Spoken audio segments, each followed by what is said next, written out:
Welcome to DU Digimon.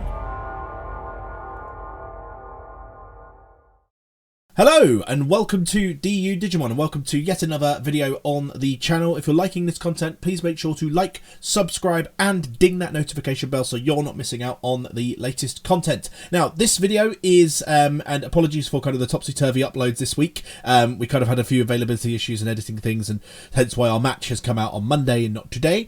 But we are now doing the regional roundup from last week's Birmingham Game Expo regionals, which frankly I don't know if a lot of people will care for, because that was tragically the last BT15 regional in the world, which it was meant to be the first BT16 regional in the West if Asmodee could, get off their asses and actually get product to the UK on time. But anyways, we'll go into the regional roundups. We're going to start from our worst performing player, to our best performing player, because none of us really did that good. We'll get into the nitty gritty as to why, and everything there, but it's all stuff we learn from, it's all stuff we do. The fact is, you can't top every regional. One of our players has, only one of our top players has topped a regional before, and safe to say he did not this time. But we're going to go into our matchups and everything anyway, and just kind of see what went wrong and what went right as well. Learn from both. So first player we're going to look at is Nicholas. So Nicholas unfortunately did not do very well. He actually went X and 2. He dropped out after 2 rounds. So he did not continue the rest of the... so when I say X and 2, that sounds amazing. But actually no, he dropped after 2 rounds. He just wasn't feeling it, and just didn't have a good time. Now this is not the list that he took. This is the list from the preview video. I figured what would be really cool to do is have a look at the list as it was before, and then have a look at the list that actually made it to regionals. So as you see, you've got the Terriermon assistant here. There's no level 7s to speak of. You've got a higher tame account, everything there. No green memory boosts. Now going into the one that actually made the cut, we have gotten rid of the Terriermon assistant, and we've got the Floodgate Terriermon instead, which is great for certain matchups. Ones that don't have a lot of removal, and actually have some, a lot of memory gain, and they're reliant on that memory gain. Memory Gade sounds like some sort of Gatorade Digimon crossover.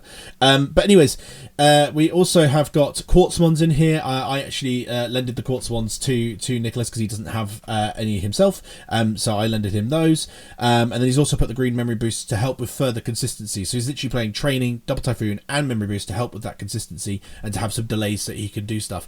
Unfortunately, it just didn't do very well. His 2 matches that he did play, obviously he dropped after round 2. He played D Brigade in round 1, so he just got out swarmed.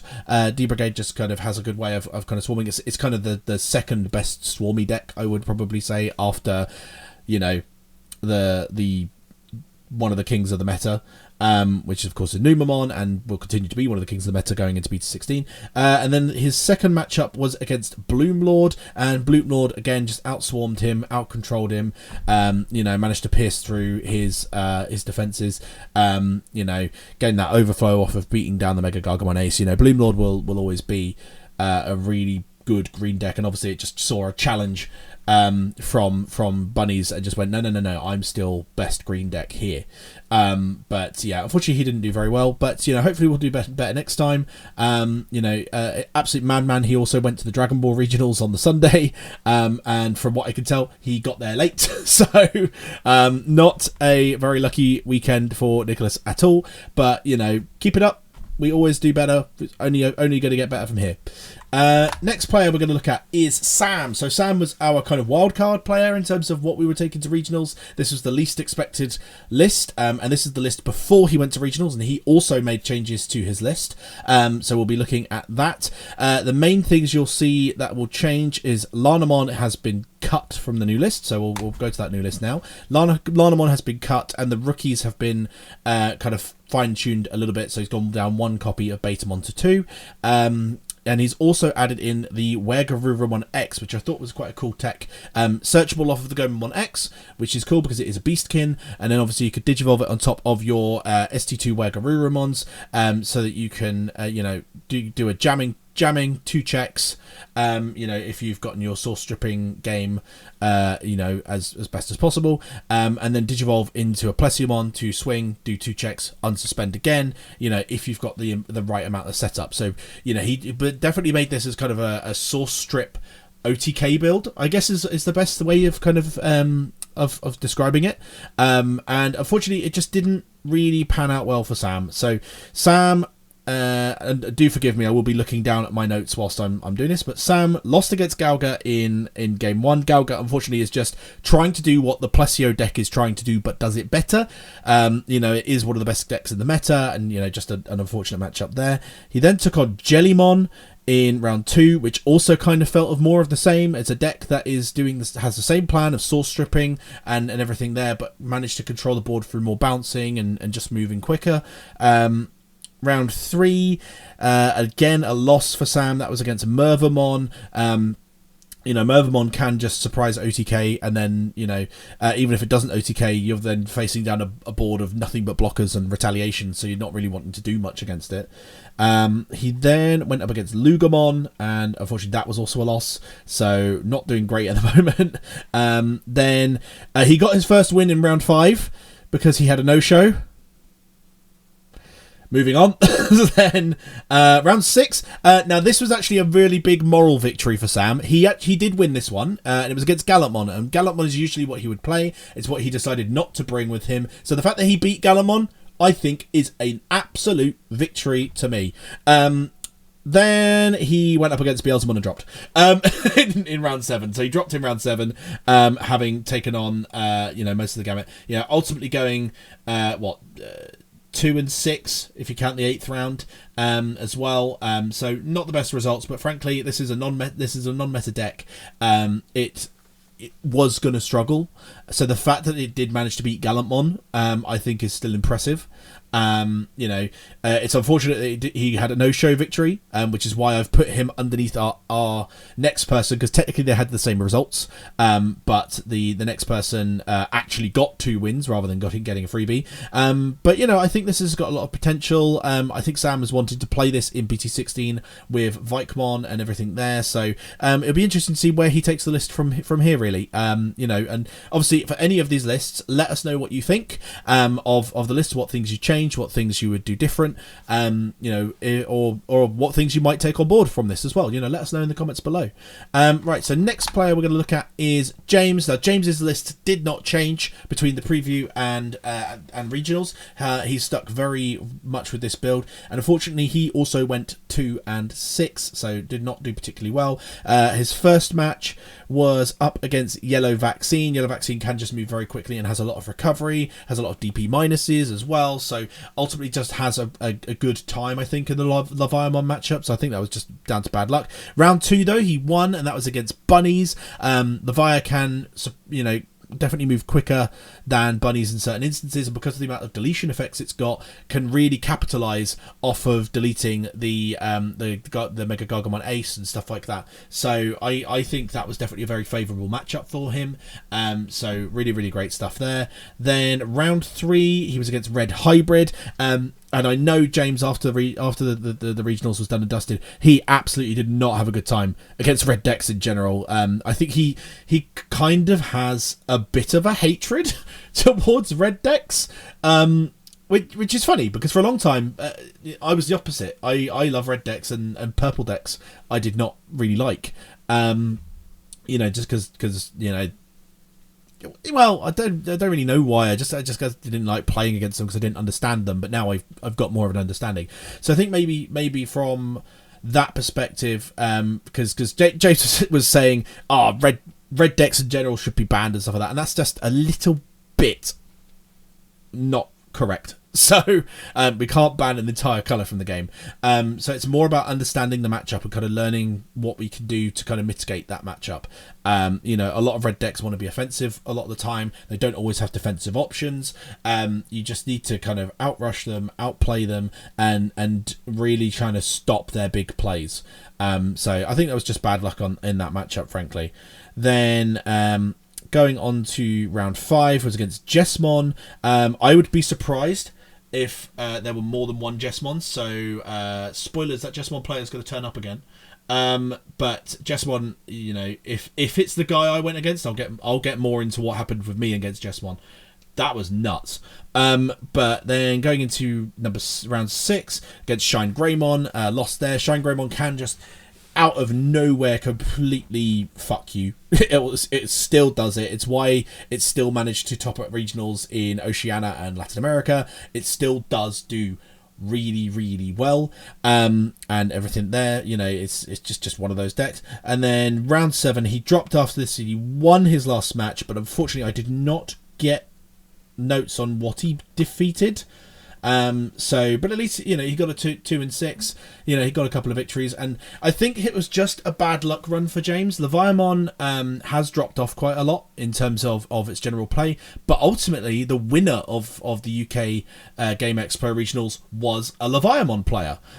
So it still clearly could do the business. I think James just had a bad run against matchups that were not in his favour, unfortunately.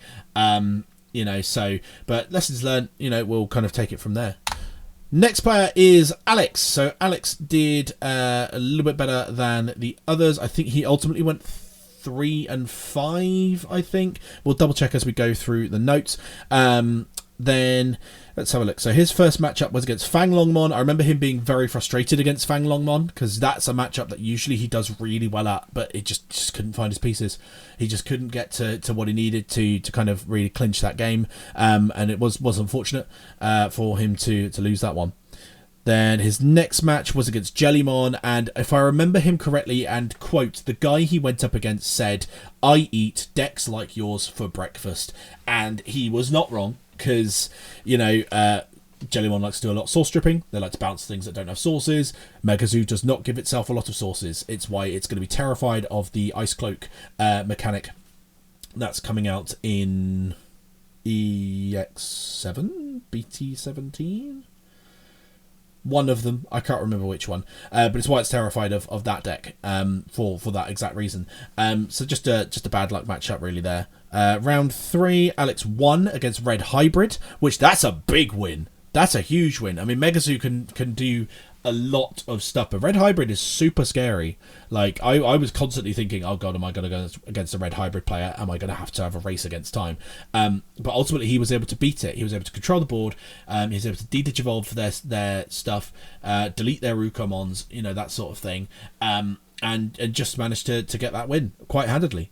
Round 4 was against Gaiomon. He went up against a Gaiomon list, so kind of one of the Greymon variants. Unfortunately lost there. I believe he told me, because round 4, and we'll get into round 4 for me, I did not have a good time in round 4, but he told me to cheer me up that, I lost to one to Greymon, essentially. Which that'll kind of cheer me up. My favourite deck beats someone. Then round 5 was a mirror match, and he won the mirror match, which is good. Mirror matches are always kind of scary, because all of a sudden your game plan needs to kind of switch to countering your own game plan, if that makes sense, and trying to play against what you would do, because a lot of the times the things that you would do against any other decks are things that the other player will want you to do because they've got the same game plan as you. So I always find a mirror match is quite interesting. Then round 7, round 6, sorry, was against Imperial Dramon, and he lost there, unfortunately. Imperial Dramon can still do the business even before BT16, and then he dropped there after. So actually, technically speaking, he probably did about the same as the others. So I mean, he was kind of I've put him down as 3 and 5. Was he actually 3 and 5? Hang on, sorry. Lost 1 lost. So that's 1 loss to 3 1 win to 3 losses, 2 wins to 3 losses, 4 losses, 5 losses. Oh no, yeah, 3 and 5, I think, is what he went with in the end. Yeah. But yeah, admirable time from Alex there.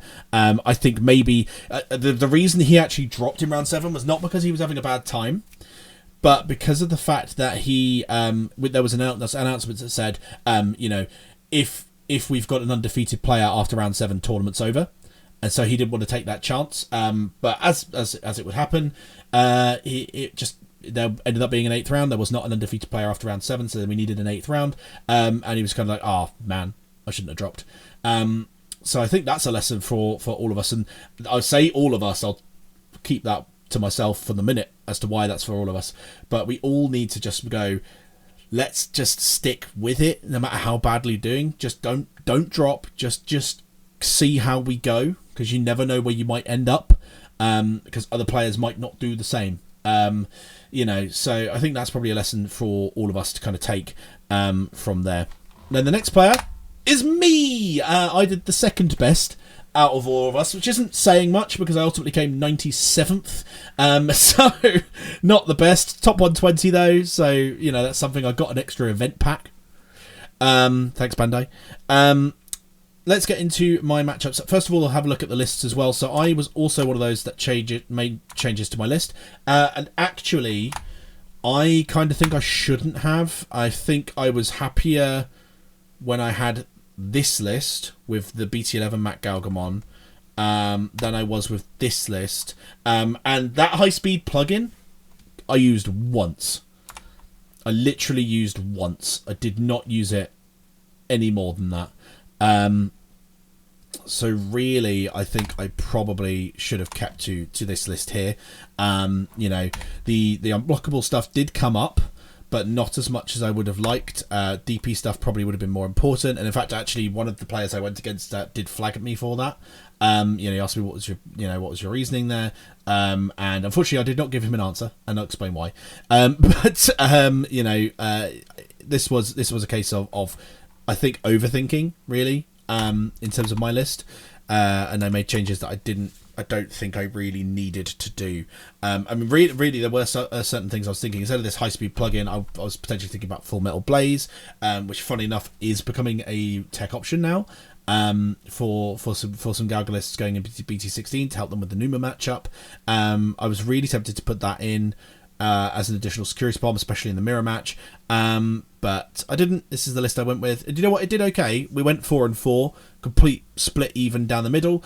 So I can't really complain there. But whether or not I think my main takeaway is just don't overthink. Like, go in with a list and don't overthink it. Because I went from an undefeated testing run to a not so good 3v3 to then having my list get shat on in the next testing set. So I think I just overthought things. The difference is when you go to regionals, they're not necessarily prepared for your list, whereas your locals, they will be, because the more they experience that list, the more they're learning from it. Whereas the nuances in your list might surprise other people. So that's probably my main takeaway from the regionals, is that really. But we'll go into my match roundup. So round 1 was a mirror match. I hate the Galgamon mirror match because, like I say, you're then having to try and not do your game plan, because a lot of the time your game plan will help them. And ultimately that was a case of, I'll be honest, pretty much losing on the dice roll. He won game 1, I won game 2, he won game 1, pretty much because he got to go first. So I can't really complain there. Was a good match. Round 2 was a win for me against Fenrir Lugamon. I felt really bad for her because I managed to bottom deck the only Fenrir Lugamon that she saw in her hand the entire time. Which was just a bad luck, man. That's such bad luck. But that was a good victory, 2-0 against a very spooky deck. Fenrir Lugamon is always one that I'm a bit scared of in general. So got that. Then round 3 was against Shine Greymon, and man, me and this guy had so much fun. We had this thing going on where we would try and outcut each other's decks. So it was just like just trying to just outdo the other person in terms of cutting the decks, and it was just absolutely, sorry, making noises whilst I find a charger for my phone. ever the professional, of course. But we just had a really fun time in that match. It was really funny. But ultimately, he won. Actually, he won that match. He was more scared of my deck than I was of his. But I told him, I said honestly to him, I went, no, I do not underestimate Shine Greymon. I will never underestimate that deck. And I was right, because it won. I won game 1, got the OTK. Round 2 was a bit more of a grind, which ultimately he won. And round 3, I didn't find a level 5. And he just blitzed my security in a single turn. And it was just like, well, I'm dead. I can't do anything. If I had found the level 5, I would have got the OTK, which was really annoying. So possibly another thing for me is play another level 5 in my list. Then after round 3 was round 4. And round 4, I have to make an omission. It was another mirror match. And unlike in the first game where I played well but just lost pretty much on the dice roll, this time I lost because of a catastrophic misplay. I swung with a Betamon to draw a card, completely forgetting the effect BT11 Mirage Galgamon, and I was so utterly pissed that I not only did I pack up my tables, I said good luck for the rest of your matches, packed up my stuff. I literally slammed my hand on the table. I scared the poor guy next to me, and I actually dropped. I dropped out of the tournament. I managed to get back in because I regretted that decision and got back into the tournament. But I would like to say apologies to anyone that was around me when I slammed my hand on the table. I don't like losing my temper at a game, but when it was a misplay like that, I was just like, oh my god, you an idiot, you absolute fool. So I'll put my hand up to that. I will always be honest on these videos, guys, because honesty I find is the best policy with anything.